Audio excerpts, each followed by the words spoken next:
میری شادی کو بس 2 ہفتے ہی گزرے تھے کہ مختار دبئی جانے کے لیے تیار تھا۔ ضبط کے باوجود بھی اپنے آنسو روک نہیں پا رہی تھی۔ ابھی تو میں نے اپنے شوہر سے جی بھر کے باتیں بھی نہیں کی تھیں، نہ ہی اس کی سنگت کو ٹھیک سے محسوس کیا تھا۔ میری شادی 28 سال کی عمر میں ہوئی تھی، حالانکہ مجھے شادی کی خواہش 15 سال کی عمر میں ہی ہونے لگی تھی، کیونکہ میرا شمار ان لڑکیوں میں ہوتا تھا جو کہ کم عمری میں ہی غیر اخلاقی قسم کی ویڈیوز دیکھنے کی عادی ہو جاتی ہیں، اور پھر شادی کی خواہش بڑھنے لگتی ہے۔ مگر اس پر ستم یہ کہ میں معمولی شکل و صورت کی مالک تھی۔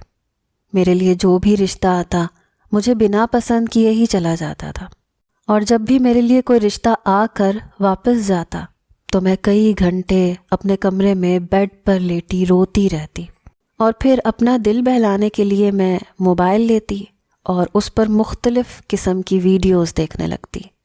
مجھے شروع سے ہی رومانٹک قسم کے سین اور لوگ بہت پسند تھے، اور اب تو فیس بک، انسٹا اور ٹک ٹاک پر جس طرح کی شادیوں کی رسموں پر بے باکیاں دکھائی جا رہی تھیں، میرے دل میں بھی خواہشیں اٹھنے لگی تھیں کہ میری شادی بھی ایسے ہی ہو، نکاح کی رسم الگ ہو، شادی اگلے روز ہو، نکاح ہوتے ہی میرا شوہر میرے پاس آئے، میرے ماتھے پر بوسہ دے، مجھے سینے سے لگائے، اپنی محبت کا کھل کر سب کے سامنے اظہار کرے۔ میں نے تو یہاں تک سوچ رکھا تھا کہ جب میری شادی ہوگی تو اپنی مہندی پر میں اپنے شوہر کے ساتھ بھنگڑا ڈالوں گی، جیسے آج کل کی لڑکیاں اپنی شادیوں پر ہلا گلا کرتی ہیں۔ میں بس ایسی ہی ویڈیوز دیکھتی رہتی تھی جس میں نیولی میرڈ کپلز باہوں میں باہیں ڈالے اپنے ہنی مون کا ایک ایک سین فیس بک اور ٹک ٹاک پر بھیج دیتے ہیں۔ میں کئی بار وہ ایک ہی سین دیکھتی رہتی تھی۔ اس وقت تو میرے دل میں ایسی شدت سے خواہش ہوتی کہ کسی سے بھی ہو جائے، بس میری شادی ہو جائے۔ لیکن اس پر ستم یہ ہے کہ میں کسی کو پسند نہیں آتی تھی۔ جیسے جیسے میری عمر بڑھنے لگی، میری خواہشات میں شدت آنے لگی۔ جب بھی میری کسی کزن کی یا دوست کی شادی ہوتی جو عمر میں مجھ سے چھوٹی ہوتی، تو میں اسے اس کے دلہے کے پاس بیٹھا دیکھ کر ٹھنڈی آہیں بھرتی۔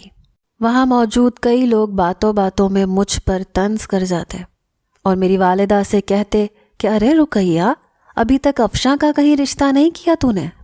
یہ سمیرہ تو مجھے لگتا ہے افشاں سے 4 سال چھوٹی تھی، اس کی بھی شادی ہو گئی۔ اس بات سے میری ماں بنا جواب دیے ہی اپنا رخ بدل لیتی، اور مجھے تو لگتا جیسے کسی نے بڑے زور کا گھونسا میرے دل پر مارا ہے۔ مجھے سامنے بیٹھی اپنی کزن زہر لگنے لگ گئی۔ میرا دل چاہتا کہ اس کا منہ نوچ لوں اور اس کی جگہ میں بیٹھ جاؤں۔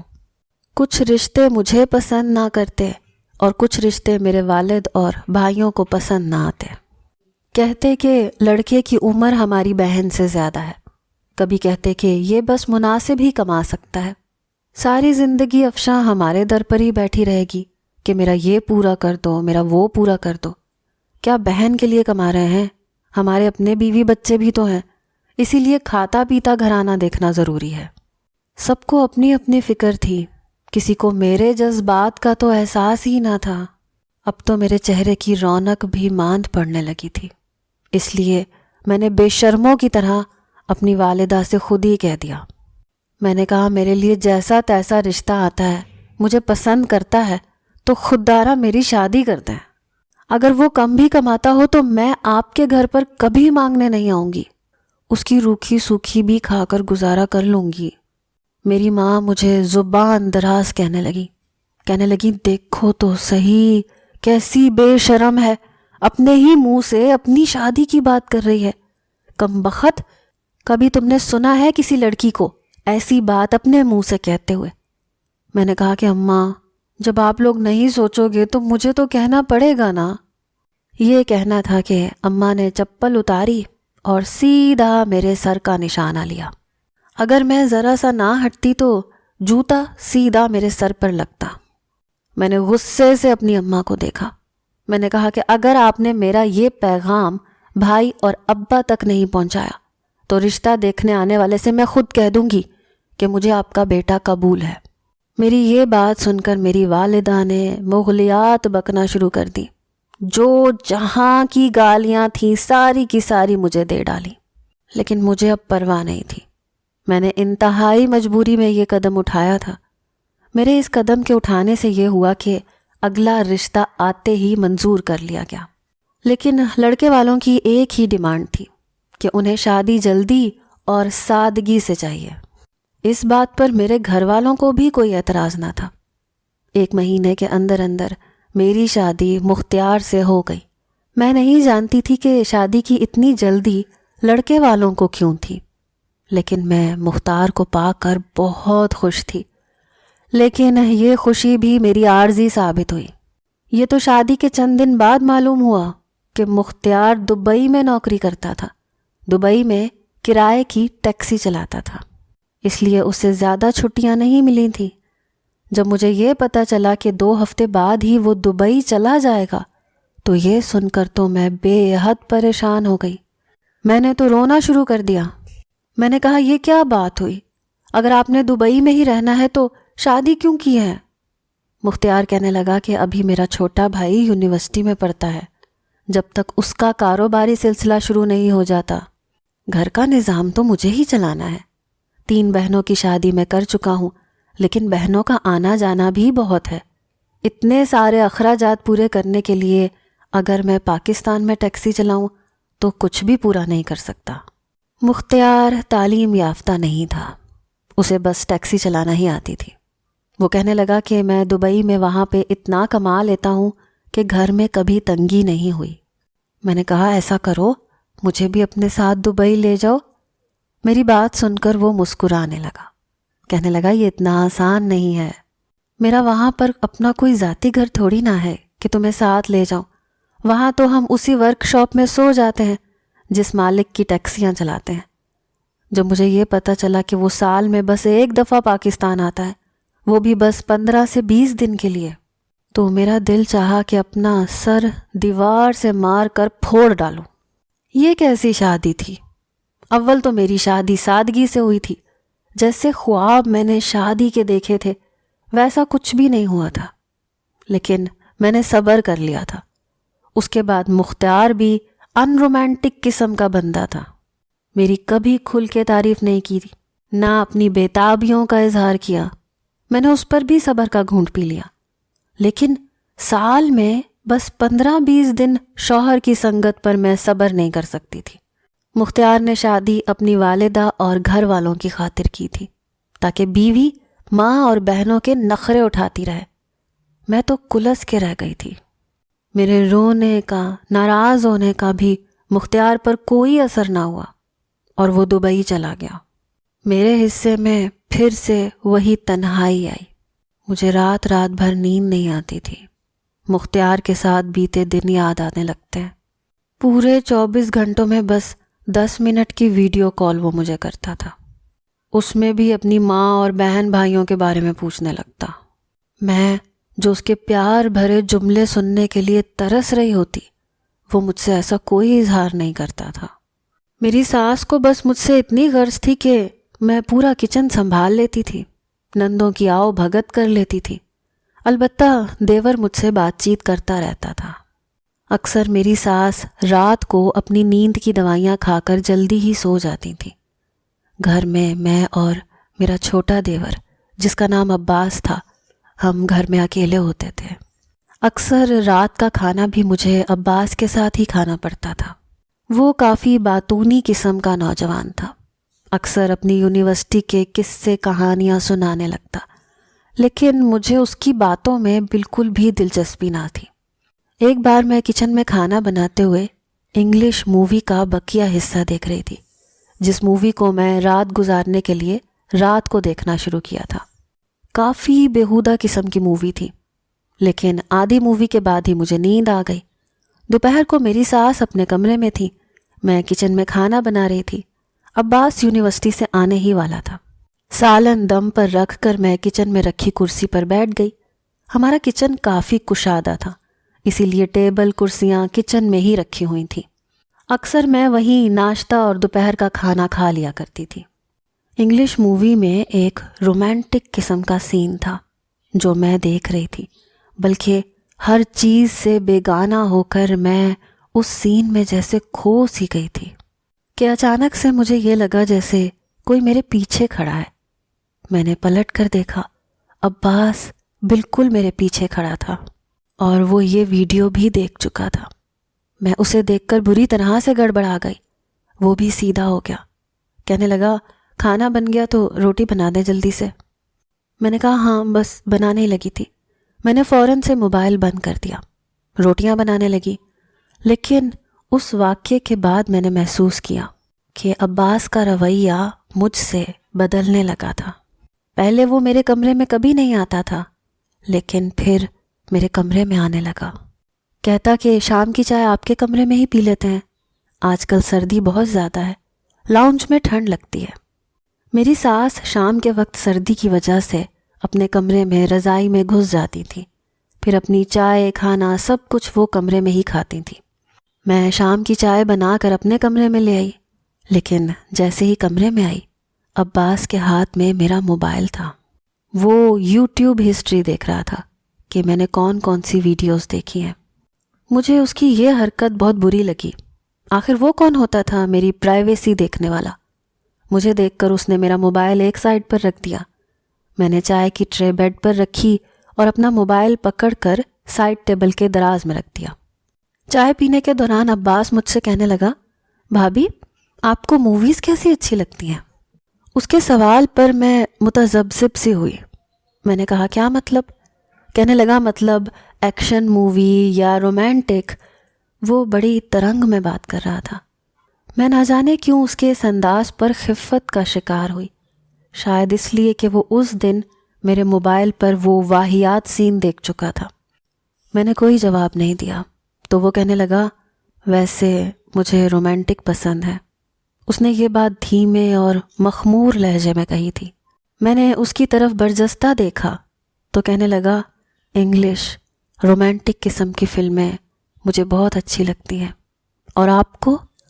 اس کے اس سوال پر میں نے اسے گھور کر دیکھا تو ہنسنے لگا، کہنے لگا بھابھی مجھے آپ اپنی سہیلی بنا سکتی ہیں۔ ارے دیور بھابھی کا تو رشتہ ہی پیار محبت والا ہوتا ہے، اور آپ مجھے ویسے بھی بہت اچھی لگتی ہیں۔ بھائی نے بہت زیادتی کی ہے آپ کے ساتھ، بھری جوانی میں آپ کو اکیلا چھوڑ کر دبئی چلے گئے۔ دس از ناٹ فیئر۔ اس کی باتوں نے میرے کانوں کی لو تک سرخ کی تھی۔ میں نے کہا عباس میرے سر میں درد ہے، تم باقی کی چائے اپنے کمرے میں جا کر پی لو پلیز۔ بے شک مجھے شادی کا شوق تھا اور میں رومانوی مزاج کی تھی، لیکن محبت میں اپنے شوہر سے ہی کرتی تھی۔ عباس کون ہوتا تھا مجھ سے اس قسم کی بات کرنے والا؟ میرے سخت لہجے کو سن کر اس نے اپنا کپ اٹھایا اور کمرے سے باہر چلا گیا۔ عباس اپنے کام بلا جھجک مجھ سے کہہ دیا کرتا تھا۔ میں ناشتہ بنا رہی تھی جب بھابھی بھابھی کی رٹ عباس نے اپنے کمرے میں لگانی شروع کی۔ میں نے چائے کی کیتلی کے نیچے آنچ ہلکی کی، عباس کے کمرے میں چلی گئی۔ وہ اپنی شرٹ کے بٹن بند کر رہا تھا۔ مجھے بے حد شرمندگی سی محسوس ہوئی۔ جلد بازی میں بنا دستک کے ہی عباس کے کمرے کا دروازہ کھول دیا تھا۔ وہ کہنے لگا ارے آپ دروازے پر کیوں کھڑی ہیں، آ جائیں اندر، یہ دیکھیں میری شرٹ کا بٹن ٹوٹا ہوا ہے، پلیز اسے جلدی سے لگا دیں، مجھے آفس کے لیے دیر ہو رہی ہے۔ میں جھجکتے ہوئے اندر آئی۔ عباس نے سوئی دھاگا مجھے تھما دیا۔ میں اس کی شرٹ کا بٹن لگانے لگی۔ وہ مسلسل مجھے دیکھ رہا تھا اور جس وارفتگی سے دیکھ رہا تھا مجھے الجھن سی ہو رہی تھی۔ میں سانس لینا اس وقت بھول گئی جب اس نے میرے بالوں کی آوارہ لٹ کو اپنے ہاتھوں سے پکڑ کر میرے کان کے پیچھے کر دیا۔ میں ایک دم بوکھلا کر پیچھے ہٹی۔ کہنے لگا کیوں گھبرا رہی ہیں؟ وہ لٹ تو آپ کو پریشان کر رہی تھی۔ میں نے سوچا پیچھے کر دوں۔ میں نے جلدی سے اس کی شرٹ پر بٹن لگایا اور کمرے سے باہر چلی گئی، لیکن اب میں نے محسوس کیا تھا کہ وہ میرے قریب آنے کی کوشش کرتا ہے۔ میں اب عباس سے کترانے لگی تھی۔ ایک بار رات کے وقت میں سو رہی تھی کہ مجھے لگا جیسے کسی کی نظروں کی تپش میرے چہرے پر پڑی ہے۔ گہری نیند میں بھی میری آنکھ کھل گئی۔ میرے کمرے میں بس نائٹ بلب کی ہی روشنی تھی۔ میں نے اپنے پورے کمرے کا جائزہ لیا کہ آخر مجھے الجھن کس چیز سے ہو رہی ہے، جب اچانک میری نظر کمرے کی کھڑکی پر پڑی جسے میں ہر وقت بند ہی رکھتی تھی۔ وہ کھڑکی لاؤنج کی طرف کھلتی تھی اور آج وہ کھڑکی کھلی ہوئی تھی۔ میں حیران تھی کہ میں تو اس کھڑکی کو کھولتی نہیں تھی۔ میں بیڈ سے اٹھی، جیسے ہی کھڑکی بند کرنے کے لیے کھڑکی کے پاس آئی تو مجھے یوں لگا جیسے کوئی سایہ سا بھاگ کر عباس کے کمرے میں گیا ہو۔ پہلے تو میں سمجھ ہی نہیں پائی کہ وہ سایہ تھا کیا، مجھے خوف سا محسوس ہونے لگا۔ میں نے کھڑکی بند کر دی۔ اب مجھے خوف محسوس ہونے لگا تھا کہ پتہ نہیں کس چیز کا سایہ تھا۔ مجھے اپنے ہی کمرے سے ڈر لگ رہا تھا۔ میں اپنے کمرے سے نکل کر اپنی ساس کے کمرے میں چلی گئی، ان کے ساتھ جا کر لیٹ گئی، لیکن ان کے خراٹوں نے مجھے ایک پل بھی سونے نہیں دیا۔ مجبوراً مجھے اپنے کمرے میں ہی آ کر سونا پڑا۔ صبح ناشتے پر عباس مجھے دیکھے جا رہا تھا، پھر کہنے لگا، بھابی آپ کو بھائی کی بہت یاد ستاتی ہوگی۔ میں نے کہا ہاں یاد تو آتی ہے۔ میری بات سن کر وہ کہنے لگا، پھر رات بھر آپ کروٹیں بدلتے ہوئے گزار دیتی ہوں گی۔ بھائی کی سنگت یاد کر کے آپ کو کہاں نیند آتی ہوگی۔ عباس کی باتوں نے میرے ہوش اڑائے تھے۔ میں نے کہا تم زیادہ ہی بدتمیز نہیں ہو گئے ہو، خبردار جو آئندہ مجھ سے ایسی باتیں کی۔ میری بات سن کر عباس وہاں سے چلا گیا۔ اگلے روز پھر آدھی رات کو میرے کمرے کی کھڑکی کھلی ہوئی تھی، لیکن اس بار میں جان گئی تھی کہ میری کھڑکی پر وہ سایہ کس کا ہے۔ وہ میرا دیور عباس تھا جو کھڑکی کھول کر مجھے سوتے ہوئے دیکھ رہا تھا۔ یہ دیکھ کر مجھے غصہ آنے لگا، کیسا بدتمیز شخص تھا۔ اگلے روز میں نے عباس سے پوچھ ہی لیا کہ وہ میرے کمرے کی کھڑکی میں کیا دیکھنے کی کوشش کر رہا تھا۔ میرے سوال پر وہ مسکراتے ہوئے کہنے لگا، مجھے آپ سوتے ہوئے بہت اچھی لگتی ہیں۔ یہ سن کر مجھے اپنے دیور پر غصہ آنے لگا۔ میں نے کہا اب اگر تم نے ایسی حرکتیں کی تو میں تمہاری شکایت امی سے لگا دوں گی۔ میری بات سن کر عباس کو غصہ آنے لگا۔ وہ اس وقت تو وہاں سے چلا گیا، لیکن رات کو مجھے ایسے لگا جیسے کوئی میرے بہت قریب ہے۔ جیسے ہی میری آنکھ کھلی تو اپنے دیور کو اپنے اتنا قریب دیکھ کر میں بری طرح سے گھبرائی۔ میں نے کہا تم میرے کمرے میں کیا کر رہے ہو؟ وہ کہنے لگا جب اپنے کمرے کا دروازہ کھول کے سوگی تو ایسا تو ہوگا، پھر تمہارا شوہر بھی یہاں نہیں ہے، میں نے سوچا اس کی کمی میں پوری کر دوں۔ یہ سن کر مجھے اس پر غصہ آنے لگا۔ اس سے پہلے کہ میں بیڈ سے اٹھتی وہ بے شرم شخص مجھے اپنے حصار میں لے چکا تھا اور میرے منہ پر ہاتھ رکھ دیا۔ کہنے لگا دروازے سے تو کوئی بھی اندر آ سکتا ہے، تم یہ دروازہ میرے لیے ہی تو کھول کے رکھتی تھی، اب کیا نیک پارسا بن رہی ہو۔ حالانکہ میں نے تو ایسا کبھی سوچا بھی نہ تھا۔ میں نے دروازہ کبھی اس لیے بھی لاک نہیں کیا تھا کیونکہ مجھے یہاں اپنی عزت کا خطرہ نہیں تھا۔ میں تو عباس کو بھائیوں جیسا سمجھتی تھی، لیکن سچ ہی کہتے ہیں دیور آگ ہوتا ہے، اس سے دوری اختیار کرنی چاہیے۔ اس شخص نے میری عزت برباد کر کے رکھ دی۔ میں روتی رہ گئی لیکن اس شخص کو رحم نہ آیا۔ مجھے برباد کرنے کے بعد کہنے لگا اگر پھر کبھی موڈ ہو تو مجھے بتا دینا۔ میں رو رہی تھی۔ میں نے کہا تم نے میرے ساتھ گناہ کیا ہے، خدا تمہیں برباد کر دے گا۔ کہنے لگا جیسی فلمیں ویڈیوز تم رات بھر دیکھتی ہو وہ کیا ہے، وہ بھی آنکھوں کا زنا ہے، گناہ تو تم بھی کرتی تھی، میں نے کر لیا تو کیا غلط کیا۔ یہ کہہ کر وہ چلا گیا۔ میں نے کبھی سوچا بھی نہ تھا کہ میرے ساتھ یہ سب کچھ بھی ہو سکتا ہے۔ اگلے روز میں اپنے میکے چلی گئی۔ میں نے سوچا کہ یہ بات اپنے شوہر کو بتا دوں۔ میں نے ابھی تک یہ بات اپنے میکے میں بھی کسی کو نہیں بتائی تھی۔ ایک بار میری ایک دوست مجھ سے ملنے آ گئی، اس سے میری بہت گہری دوستی تھی۔ میں نے اسے اپنی ساری بات بتائی۔ کہنے لگی تمہیں شروع سے ہی اپنے دیور کے ساتھ فری نہیں ہونا چاہیے تھا، اسے شروع سے اس کی حد میں رکھتی۔